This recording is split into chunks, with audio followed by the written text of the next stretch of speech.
Alors, je reviens sur nos cafés philo McDo de ce week-end du passage de l'année. Alors, il y a René Louis qui a commencé à dire, oui, la Constitution, il faut qu'il y ait plus de référendums. Alors ça, c'est une vision très solsticiale, pour employer mon jargon.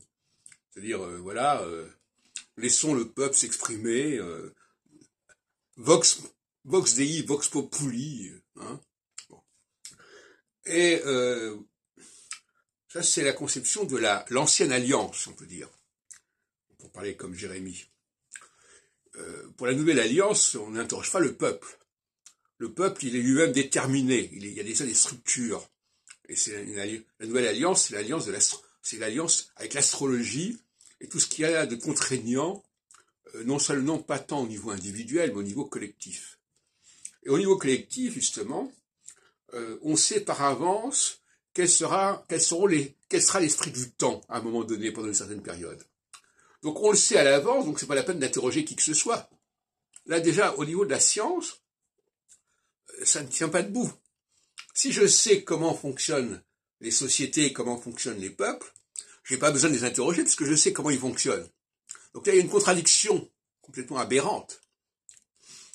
En revanche, en phase solsticiale, on va mettre de côté le côté scientifique pour laisser la place à l'ancienne alliance, avec le débat, les gens qui discutent, les gens qui décident, etc. Comme ça, on va faire des référendums, etc. Donc il y a véritablement une alternance de sensibilité. Donc en phase solsticiale, on laisse les gens s'exprimer et décider ce qui va se passer. Et en phase équinoxiale, on sait par avance, on prévoit. Et l'astrologie, dans la dimension où elle est prévisionnelle, elle fait partie de la phase équinoxiale.